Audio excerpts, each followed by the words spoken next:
Hoje eu estou aqui com Rafael Magalhães e Renan Nossi. E hoje nós vamos conversar sobre um tema muito polêmico, sobre tudo isso que aconteceu nos últimos dias, nas últimas semanas, envolvendo as crianças, né? A gente tá num mês muito delicado e muita coisa acontecendo. E aí eu trouxe aqui nada mais, nada menos do que Rafael, nosso líder do Ministério Infantil, e Renan, nosso líder da nova geração. Dois especialistas na nova geração aí. E eles vão me ajudar hoje, e o intuito dessa conversa aqui é ajudar você, pai, mãe, que está desesperado, que está preocupado com o futuro. E a gente tem que se preocupar mesmo, porque assim, se hoje não tá fácil, e se a gente não fizer nada e continuar omisso, daqui a pouco tá tudo entregue, a educação tá entregue. Então assim, vamos conversar hoje um pouquinho sobre isso? Vamos. Bom, vamos começar assim. Qual foi o impacto quando você viu? Teve algum impacto? Vamos começar com o Rafael. Bom, eu tive um impacto, e o impacto para mim, eu creio que foi em dois níveis, né? Eu não sou pai, mas eu tenho crianças muito pequenas na minha família, né? Os filhos do meu primo, e a gente convive muito com eles. Então, o primeiro impacto foi pensando neles, porque eles estudam numa escola muito boa, né? Mas é uma escola que não é confessional, então eu sei que é uma escola que aborda esse tipo de coisa. Então, o meu primeiro impacto foi de preocupação com eles. De como eles iam ter acesso a esse conteúdo e como eles iriam receber e se os pais estariam preparados para lidar com isso. Você falou escola confessional, né? É. Explica aí pro pessoal. A escola confessional, o exemplo é o nosso Colégio Batista, é uma escola que confessa um tipo de religião, um princípio, né? E se baseia a sua educação em cima dos princípios, no caso do Colégio Batista, nos princípios batistas. Então, ela não é sujeita a laicização do Estado, né? Essa abertura de mente, ela, por confessar um certo grupo de valores, ela pode abordar esses valores à luz de uma religião sem ser barrada pelo Estado, sem ter que ser barrada pelo Estado, né?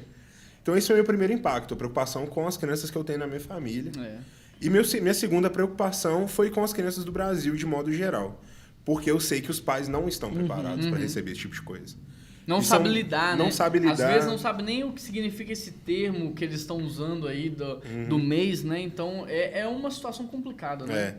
Então, eu fiquei preocupado com o fato de o pai não saber abordar, poder tanto empurrar o filho mais para esse lado, porque, se meu pai não conhece e ele tá falando que eu não posso, eu vou buscar conhecer para saber o que eu não posso. Ou o fato do pai não estar preparado afasta o filho do próprio pai. É verdade. Porque, meu pai é um cara irracional. De ele alguma não sabe forma de vai nada, forjar. Mas, de algum jeito, não vai ser o resultado que o pai quer.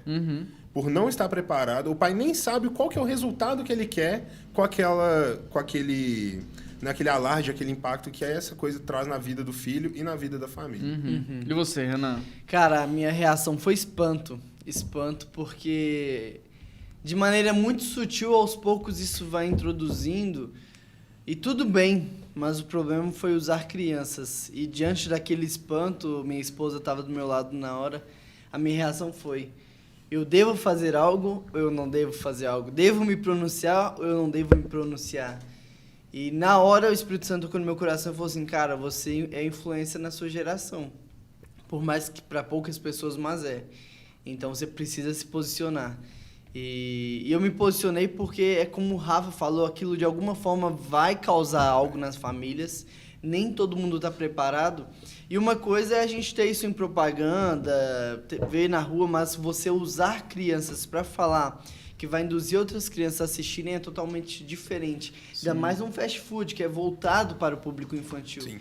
E aí quando eu postei no meu Instagram, de maneira tranquila também, sem gerar polêmica, um amigo meu de infância, estudou comigo na infância, não é cristão, ele comentou: mano, não entendi, eu não achei tão pesado, me explica? Eu entendi o que ele quis dizer, eu falei: cara, você não achou tão pesado porque é justamente o plano que está sendo implantado. É algo sutil para que ninguém perceba, porque se é escandaloso, aí gera polêmica e aí barra. Mas de maneira sutil a gente não vai percebendo. Se fosse há 20 anos atrás, o Burger King seria processado, seria censurado. Mas eles estão há um longo período fazendo implantações sutis para que quando vem algo assim a gente já não se escandaliza mais. Legal. Por isso que não pareceu tão pesado. Sim. Tá, a gente falou de muita coisa aqui que a gente vai voltar. Eu Ótimo. anotei para eu não esquecer, mas tudo o que aconteceu agora. Mas nada é de agora, Não, né? não. Tudo isso é um plano muito antigo e a gente precisa entender. A Bíblia diz que o curso do mundo ele é arquitetado pelo diabo, né? Então não pense você que nada é por um acaso, que tudo é fruto, sabe, da sorte. Não, existe um plano. E vamos voltar um pouquinho no passado e entender um pouco da proposta do marxismo cultural? Bora. Vamos lá, Rafael, ajuda a gente a entender um pouco desse plano, como eles pensam e o que eles querem fazer. Aulinha de história agora. Vamos lá. Bom, a ideia do marxismo em si já é de demonizar a igreja, né? O marxismo, Karl Marx, ele cria, né, na sua teoria, ele fala que existem algumas instituições que foram criadas pela burguesia para oprimir o operário. E o operário, que ele diz, não é só o cara que trabalha, né? É o cara que não é o rico, que é o cara que não é o empresário, o dono de empresa, o político.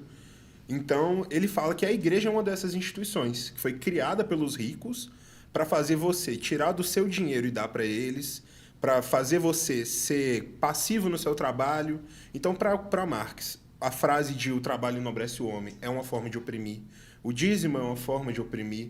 Os templos são uma forma de oprimir, porque para ele você passar na frente de um templo é você olhar para o templo e falar aquilo é maior do que eu não sou nada, eu tenho que servir o que é maior. Para Marx, a igreja é uma criação capitalista. Né? É uma criação para fazer o trabalhador ficar oprimido e triste e se sentir menor. Ou seja, na disputa pelo poder, o marxismo cultural, ele estabeleceu a família judaica cristã, a igreja, como uma inimiga, né? Os valores e princípios como um inimigo para que eles conseguissem chegar no poder. Exatamente. E ele fala também que isso daí não existe.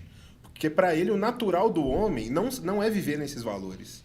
Para ele o natural do homem é viver o oposto de tudo isso. Então, para ele, essas construções e esses valores são opostos à natureza humana. Para ele é uma falsa liberdade, né?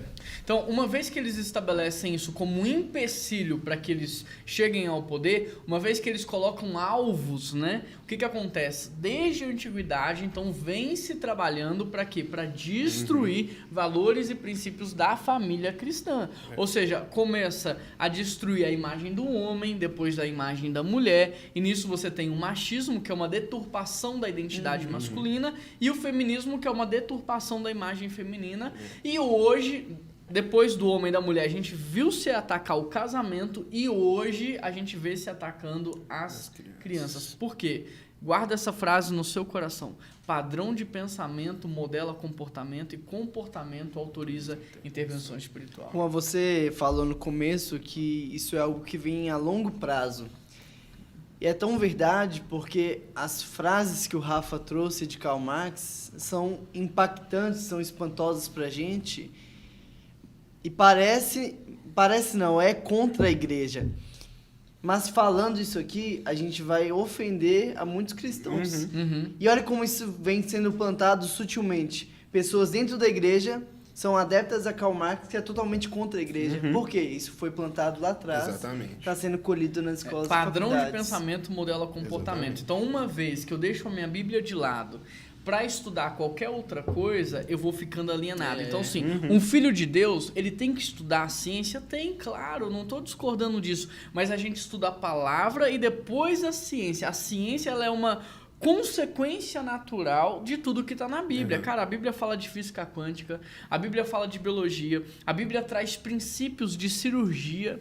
Então, assim, a Bíblia é rica em conhecimento. Tudo que a gente tem hoje, por exemplo, o retrovisor do carro, o motor do carro, é em observação à criação de Deus. Então, a gente nunca pode substituir uma filosofia humana, uma teoria humana, pela palavra de Deus, né? Exatamente. E eles têm atacado isso. É padrão de pensamento. Então, começou no homem, destruir a identidade do homem, depois foi para a mulher, depois foi para o casamento. Tanto é que hoje o casamento é uma instituição falida. Né? Ninguém mais quer casar, as pessoas estão se juntando, mas elas não querem casar, porque se tornou uma instituição falida. E agora estão atacando as crianças. É complicado, porque durante muito tempo a igreja deixou de falar de política, vendo como um tema que não cabia à igreja.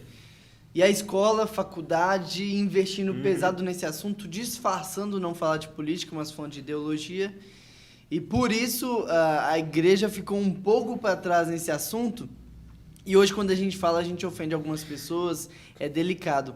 Mas olha o nível que chegou da gente ver uma publicação usando crianças para falar sobre o LGBTQ+, e a gente ter que pisar em ovos para tratar sobre o assunto.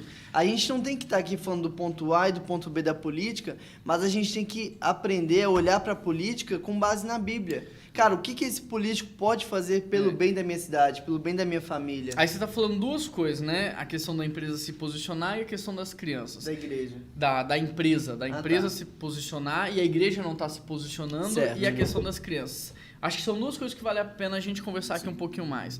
Porque durante muito tempo, Renan, eu também me ofusquei, eu também me omiti, por medo.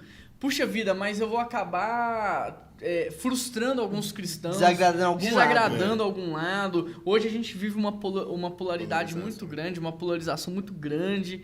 Mas eu fiquei pensando, cara, pro Magalu, que é a Magazine Luiza no caso, né? Fazer as publicações que ela tem feito e perder possivelmente milhões e eles não estarem nem aí. O Burger King vai lá, faz uma publicação como essa e perde milhões de clientes e eles não estão nem aí. Por que eu, como pastor, tô tão preocupado? Eu não dependo do dinheiro de ninguém. É isso. Eu não dependo Eles dependem. Eles dependem para sobreviver. Eu não dependo. Eu dependo de Deus. Nós dependemos de Deus. A igreja depende de Deus para ser sustentada. A gente não depende nem de pessoas. Isso aí. Nem do dinheiro e muito menos de pessoas. A gente não depende do aplauso de ninguém. A gente não depende da aprovação de ninguém. E a gente está sendo omisso, preocupado com isso. Olha a distração do inimigo. E aí esse fato do Burger King ter se posicionado e ter tomado um prejuízo gigante me fez acordar. A gente precisa se posicionar sim pela defesa da família. Agora, o segundo ponto, a questão das crianças. Por quê? Por que as crianças? Porque quem que fala com criança? Criança. Então, padrão de pensamento modela comportamento. Criança vai convencer criança. Se fosse um adulto falando ali, elas nem olharam. Não, mas criança elas entendem. Isso é uma coisa que o mercado já entendeu. A gente participou de um congresso na igreja Arão Reis, né, do pastor Paulo Júnior, e lá um amigo nosso, Saito, estava falando que o vídeo do YouTube que está mais em alta entre crianças são vídeos de crianças fazendo as coisas. Então, o mercado já entendeu, o meio do entretenimento entendeu. Então, você vê que filmes para crianças, os personagens são crianças. Qualquer coisa que é para criança, que você quer realmente alcançar uma criança, você coloca uma criança no meio. Se você vê numa propaganda de algum produto para criança com um adulto, é porque aquele alvo não é a criança, é o pai daquela criança. Você é da área do direito, me corrige, Rafa, mas antigamente não tinha lei para a área da criança na televisão. Então a criança fazia propaganda. Esses dias eu vi uma propaganda de uma criança fazendo um comercial nos anos 90, 2000. E ele falou assim, eu tenho, você não tem, eu tenho esse brinquedo, você não tem. Hoje em dia a criança não pode fazer propaganda de brinquedo, você não vê mais... Mas aí o que eles fizeram? Eles não usaram uma criança para fazer propaganda de brinquedo, mas eles usaram uma criança para fazer propaganda de algo que não é vendido para atingir todos os públicos. Então é muito mais profundo, é muito mais pesado. E nascendo isso das crianças, o que vai acontecer? Você vai ter, após essas crianças, uma geração completamente tudo perdida. Tranquilo. Completamente perdida. Por isso é tempo da gente acordar. Então a gente já falou um pouquinho do passado, da ideia, do plano, Só do que voltando tá acontecendo. no outro assunto que você falou sobre aprovação e reprovação, eu sempre tive muito amigo de ambas as posições políticas, tenho muito amigo com opções diferentes, de outras religiões, e eu fiquei preocupado de postar. E aí o Espírito Santo colocou no meu coração, eu postei, e cara, na hora eu perdi ali uns 7, 8 seguidores. Mas interessante que tem um cara que ele me acompanha, ele viu meu vídeo no YouTube do tumor há muito tempo atrás, desde então ele me acompanha. E ele me mandou uma mensagem assim, cara, você sabe que eu sou homossexual, eu sempre abri isso com você, a gente é amigo, mas eu não concordo com o que o Burger King fez. Porque uma coisa é a minha opção, outra coisa é usar crianças para isso. Então foi legal porque eu não fiquei preocupado em perder seguidores ali, mas ao mesmo tempo teve gente que talvez não tenha o mesmo pensamento que o meu, mas concordou também. Então, olha, a gente já falou do passado, um pouquinho da ideia, do que eles estão fazendo, e a gente está chegando aqui à conclusão de que nós precisamos nos posicionar. Agora, como nos posicionar, como o cristão se posiciona do jeito correto, né? Porque eu penso que não é discutindo, fazendo barraco, arrumando confusão, arrumando briga. Eu não penso que é por aí que a gente vai construir algo. Eu acho que a gente só ajuda a destruir e talvez assim a dar mais força para o movimento deles, né? Então, como que a gente constrói? Eu acho que tudo começa em casa, né? Então, você falou das escolas confessionais. Se você pode, se você tem condição, coloque o seu filho numa escola confessional. Você vai já estar blindando ele de alguma maneira. Da grande parte, né? Você vai estar evitando. Agora, se você não pode, existem outras formas para você também contornar essa situação. O Rafa falou lá no início da questão do filho perguntar para o pai e o pai não saber explicar. Isso é algo muito importante para você, pai, para você, mãe, para vocês líderes que estão nos ouvindo. Vocês precisam entender o que está acontecendo. Por quê? Porque eu não preciso ser explicado. Exatamente. Né? Tava conversando hoje de manhã com o Rafael. Hoje era 7h pouca da manhã, né? 7h pouquinho da manhã, a gente conversando sobre isso. Um colega contando pra gente que o filho chegou pra ele e falou assim: eu quero platinar o cabelo. E ele não queria, o pai não queria deixar. Só que ele estava tentando arrumar argumentos, né? Ele falou assim, não pode porque estraga o cabelo. Aí o filho falou assim, mas a minha mãe pinta todo mês e o cabelo dela tá sempre bonito. Quebrou o argumento. Mas ele não queria deixar. Ele falou assim, não pode porque é caro. Aí o filho foi lá, fez um orçamento, trouxe para ele e ele falou, cara, eu não podia mentir, eu era cristão. Eu tinha condição de pagar. E eu já não tinha argumento a não ser a minha própria opinião. E aí eu combinei com ele, falei assim, olha filho, então tudo bem, vamos fazer o seguinte, você vai pintar o seu cabelo, vai platinar do jeito que você quer uma vez, e depois você só vai fazer isso quando você estiver casado.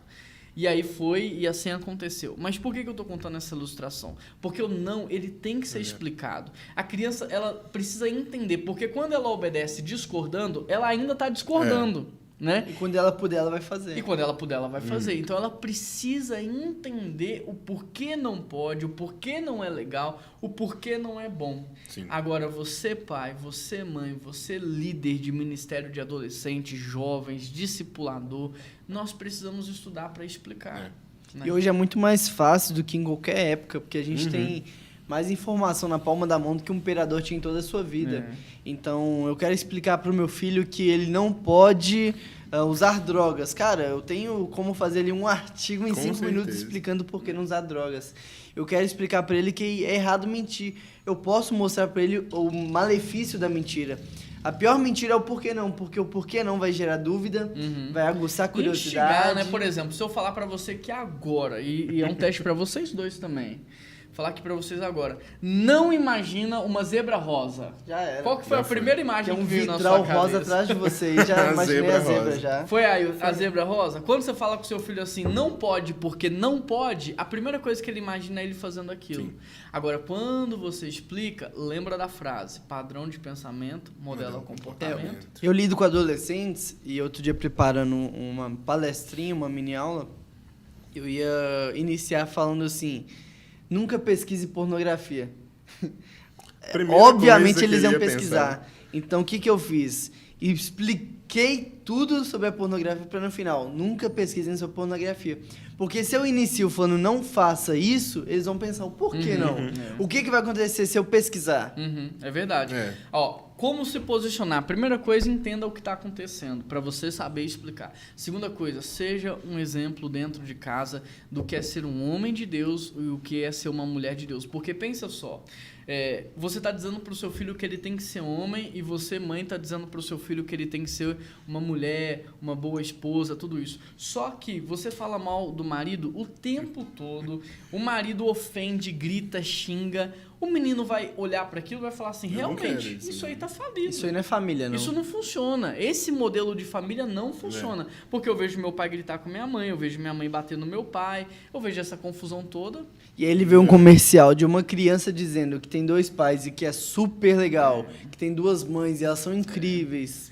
Ele vai comparar. Vai pesar as 2 coisas e vai correr atrás. Eu acho que esse tipo de conhecimento não é só também um conhecimento teórico. Né? Não adianta também a gente querer conhecer e se afastar da sociedade e falar, não, meu filho, é assim, mas você não pode saber. Entendeu? Meu filho, confia em mim. Porque não adianta a gente também querer achar que a criança vai viver numa bolha o resto da vida dela. Né? Na verdade, hoje já não existe bolha, não existe né? bolha mais, porque tem um celular na mão. Inclusive, você falou da escola confessional. Você estudou em escola confessional? Não estudei. Não? Não. A minha esposa estudou, os meus filhos estudam. Inclusive, dentro da escola confessional, existem muitas situações que a gente não esperava ter. Então, a bolha não existe. Não existe. É uma ilusão. E por mais que a gente queira e ache que tem uma ilusão de controle, até, sei lá, vamos botar 10, 11 anos, o que não tem, mas vamos supor que tenha, passou disso daí, começou a ir para casa de amigo fazer dever, passar a noite, dormir, sai para jogar bola, acabou a bolha, entendeu? Então não adianta também a gente querer falar, filho, confia em mim. E aí ele sai lá fora e vê, poxa, meu pai falou uma mentira pra mim. Acabou, quebrou a confiança. Nunca mais confiar. Nunca mais ele vai acreditar em nada. E não existe bolha. Já veio o pré-adolescente de 9 anos compartilhar comigo que estava viciado em pornografia. Sabe o mal que faz, tá sofrendo, mas não consegue sair. Vem de família cristã. Vem de dentro da igreja, família então, cristã, 9 anos. Olha só, gente, como se posicionar? Entenda o que está acontecendo, saiba explicar, seja um exemplo para que o seu filho olhe para você e fale assim, cara, eu quero ser um homem como o meu pai é. Eu olho para o meu pai, ele tem imperfeições, ele tem erros, mas eu quero ser um homem como ele é. Você, enquanto homem, está formando a imagem de marido na vida do seu filho, na forma como você trata a esposa. E você, esposa, está ensinando a sua filha a ser esposa na forma como você trata o marido. Um bom pai não é aquele que faz um bom filho. Um bom pai é aquele que gera um bom pai. Porque ele não vai gerar um filho para ficar ali para sempre. Ele vai gerar um pai para que tenha uma família também. Então, assim, às vezes, o que eu vejo muito acontecer? Marido e mulher focam 100% nos filhos e esquecem o casamento. Esses meninos vão crescer sem saber o que é ser um marido, o que é ser uma esposa, o que é ter um casamento. Outra coisa, relação pai e filho. O diabo tirou os pais de dentro de casa, né? Os meninos estão completamente vulneráveis a qualquer tipo de informação. E aí eu vou pedir pro Rafael daqui a pouco falar sobre domesticar o robô. Os meninos estão completamente vulneráveis. Tudo que o seu filho mais precisa é de você. Sabe, às vezes a gente cria na cabeça da gente, eu vou falar como pai agora, vocês ainda não têm filhos, logo vão ter. Mas vocês lidam muito com essa geração. Mas, por exemplo, como pai, às vezes eu penso assim, puxa vida, eu vou trabalhar um pouquinho mais para comprar um carro com banco de couro que os meus filhos vão amar. Aí eu vou trabalhar um pouquinho mais para comprar um carro que tenha cabeceira com tela de DVD que eles vão amar. Vou trabalhar um pouquinho mais para comprar uma casa maior que eles vão amar. Chega para o seu filho e pergunta para eles, o que vocês preferem? Que o papai esteja dentro de casa brincando com vocês com uma caixa de papelão ou um banco de couro e uma casa maior? Ou é só recordar, né? O que a gente preferia quando era criança. Eu vivi muito isso. Meu pai, antes da minha irmã nascer, ele viajava demais. E logo assim, quando minha irmã nasceu também, ele ainda viajava muito. E depois que minha irmã nasceu e ele mudou de emprego, que ele passou a ficar mais em casa. Então, assim, graças a Deus eu tinha a minha mãe que sempre me falava, olha, meu filho, seu pai tá viajando, mas é porque ele precisa trabalhar e não sei o quê. Então, minha mãe dava esse apoio pro meu pai e, no final das contas, eu entendi isso. Mas é muito isso. Toda vez que meu pai estava em casa, eu era, assim, infinitamente mais feliz do que quando meu pai viajava e eu pensava, meu pai tá trabalhando para sustentar a nossa casa. Rafa, fala pra gente um pouquinho sobre a questão de domesticar o robô, porque as crianças estão muito suscetíveis, né, às telas. Tem hora que o pai tá perto, tem hora que não tá, tem hora que ele acompanha, tem hora que não acompanha. Além de supervisionar, a gente estava conversando também disso, né? Além de supervisionar, além de limitar a quantidade de horas, o que mais que o pai pode fazer? Bom, hoje qualquer rede social, YouTube, Instagram ou qualquer outra coisa, né? Eu agora tenho aquele Kawaii, qualquer uma dessas, TikTok, eles são baseados em algoritmo, né? Que é uma formulazinha matemática que pega o que você gosta e te mostra mais daquilo que você gosta. Isso é bom e é ruim. É bom para quem sabe o que gosta, mas para uma criança e um adolescente que ainda está descobrindo o que gosta, isso aí é péssimo. Porque uma coisa que ele vê, que chama atenção, aquilo ali vai ficar alimentando na mente dele. Por mais que ele não goste, mas tem curiosidade de ver ali 10 segundos. Acabou. Uma vez que o robô entendeu que é aquilo que você gosta, ele vai ficar jogando na sua cara o tempo todo, Tanto que a primeira que você vê aparece vários tipos de vídeos. Aparece na sequência, porque aquilo ali é ele aprendendo. Então, além da supervisão, além de você estar perto, que é impossível fazer 24 horas por dia, ainda mais agora na pandemia, com aula online e tal, e os pais saindo para trabalhar, o tempo que o pai está com o filho, aquele tempo usa para educar o robô. O que é isso? Sentou com seu filho, ele está vendo alguma coisa? Não tira da mão dele. Porque aquilo ali vai afastar e falar, pô, se meu pai me tirou isso aqui, é porque tem alguma coisa que não pode ver. E o proibido chama atenção. Né? É a própria natureza do pecado na gente, aquilo que é proibido é o que a gente mais tem ânsia de ver. Então tá com seu filho perto, vê um negócio que é legal, pô, que legal isso aí, o que é? Ah, é uma dancinha bacana que o pessoal tá fazendo, não é nada sensual, não é nada que expõe o corpo. Beleza, dá uma curtida, continua incentivando aquilo, de ver mais. Ah, vamos procurar mais dessa música? Porque no Instagram tem essas ferramentas, né? Aparece a musiquinha que a pessoa tá ouvindo, você clica em cima, ele vai buscar vídeos com aquela música. Viu um criador de conteúdo lá que é bacana, que faz coisas educativas, coisas interessantes? Pô, que legal esse cara, vamos seguir esse cara? Então se incentiva, porque você vai estar fazendo duas coisas. Gastando tempo de qualidade, investindo na relação pai e filho, porque ali seu filho vai ver, pô, meu pai gosta das coisas que eu gosto, que da hora, meu pai tá interessado naquilo que eu gosto. E a segunda coisa é você vai ter a certeza que quando você não estiver perto, o algoritmo ele vai trabalhar a seu favor. Ele não vai jogar contra. Você não vai estar ensinando uma coisa por 20, 30 minutos e depois 6, 7 horas do dia o menino vai estar sendo desconstruído para você depois ter o retrabalho.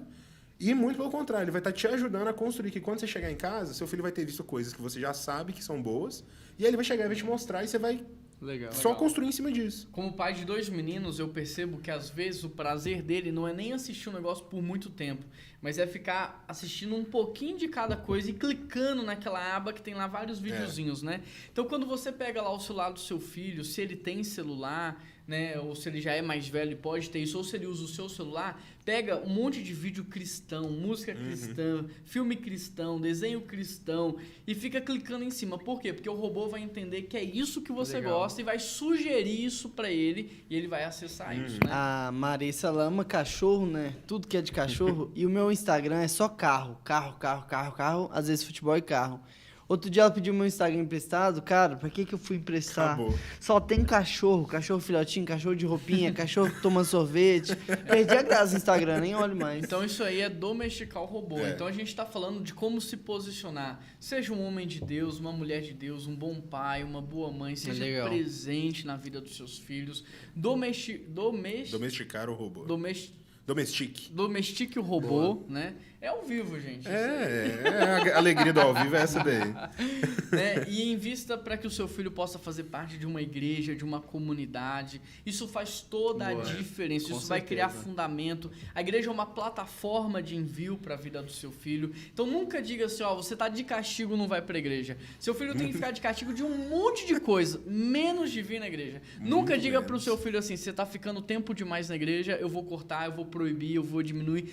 Sabe, não faça uma coisa dessa. Tudo que você puder fazer para incentivar os seus filhos a estar na igreja, faça. Sabe por quê? Nós somos a média das pessoas que a gente mais convive. E quanto mais você encharcar o seu filho da palavra de Deus, de bons exemplos e de boas amizades, mais ele vai crescer no caminho certo. E para fechar, é esse texto, né? A Bíblia diz o quê? Ensina o menino no caminho que no deve caminho. andar. No caminho que se deve andar. Ensina a criança no caminho. Não é o caminho, né? Tipo, ó, o caminho que lá, é no caminho, vamos junto. Tem muitos pais que estão fazendo assim, filho, o caminho é esse, vai. Aí a criança se perde e ela tá sozinha. Então você pega a mão do seu filho e você fala assim, vamos juntos. Vai ter ensaio da banda de adolescentes na igreja.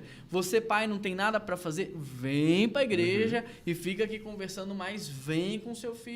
Não deixe o seu filho vir no culto sozinho no domingo. Vem. Domingo teve uma pessoa na recepção da igreja que falou pra gente que ela ficou espantada com a quantidade de adolescentes e jovens que vêm pra igreja sozinhos, que os pais não acompanham. Então, quando você ensina no caminho, a Bíblia diz que quando ele crescer, não se desviará dele. Ou seja, quando ele crescer, não vai usar droga. Quando crescer, não vai ter uma relação promíscua. Quando crescer, ele vai se manter no caminho da verdade, nos princípios, nos valores. É muito mais difícil quando o jovem, a criança, o adolescente sai daqui encharcado da presença de Deus, querendo praticar aquilo, chega em casa e toma um banho de água fria. Mas na segunda-feira já acabou, né? Tem a ilustração da fome, né? Quando você tá com fome, imagina que você tá com fome. Vou falar aqui, imagina que você tá com fome e imediatamente você vai sentir o quê?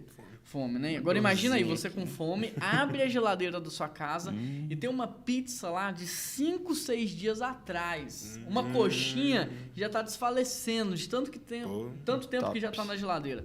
Me diz uma coisa, vocês vão comer ela? Com certeza. Na hora, tranquilo. né? Agora Sem nem esquentar. Agora imagina que a gente foi lá no Já Chapuri, tava mordendo aí. que é um restaurante tradicional, ou no Faz de Conta, que é a comida mineira aqui em Belo Horizonte, e a gente foi lá e a gente comeu aquela comida mineira, a gente se fartou de tanto comer. Agora você vai abrir a geladeira e tem a pizza e a coxinha lá, vocês vão comer? Jogar Por fora quê? na hora. Tô tranquilo. Vocês estão cheios, vocês estão satisfeitos.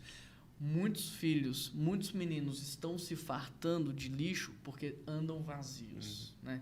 E a nossa função como pai é entender que a gente precisa criar filhos para Deus, não é pra gente. A gente tem que criar filhos para Deus, encharcar os nossos filhos da presença de Deus. O que Deus podia fazer, Ele fez. Ele mandou seu filho, o filho morreu, pagou o preço, já liberou o perdão. Agora a gente tem que criar os meninos no caminho do Senhor, para que eles tenham esse encontro com o Senhor. Amém? Amém. Fez sentido para você essa palavra? Se você gostaria que nós falássemos mais sobre isso, manda uma mensagem para a gente no WhatsApp 988356344, código de área 31. E se você está aqui no YouTube, escreve aí no chat, nos comentários, manda para a gente falando assim, olha, fala mais sobre isso, tenta ajudar mais a gente vai fazer o possível. Deixa o joinha para compartilhar com vocês, né? Tá, como o Renan falou, se você está no YouTube...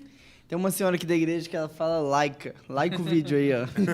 Deixa aí o seu joinha no vídeo, mas principalmente, por favor, assina o nosso canal, isso faz toda a diferença. Deixa o seu comentário, compartilha isso aqui nos grupos de WhatsApp. E se você tá no Spotify, compartilha também, se inscreva aqui no nosso canal. Até porque é uma forma de se posicionar, né? Alguns líderes mandaram no Instagram, Renan, como que eu me posiciono sobre esse assunto? Tem que falar, tem que ser dialogado. Então, compartilhar isso aqui é uma forma de expor o que você pensa e concorda. Então, divulga, compartilha, põe esse pessoal aí pra ouvir, pra assistir. Certíssimo. Olha, a cura da sociedade é a família. Amém. O pessoal tá defendendo minorias, mas na família não há minoria, na família não há racismo, na família não tem nada disso. Se a gente quer curar a sociedade, a gente precisa fortalecer as famílias. E você pode fazer parte do que Deus está fazendo, fortalecendo a sua. Combinado? Gente, Deus abençoe vocês. Um grande abraço e até a próxima. Valeu. Tchau.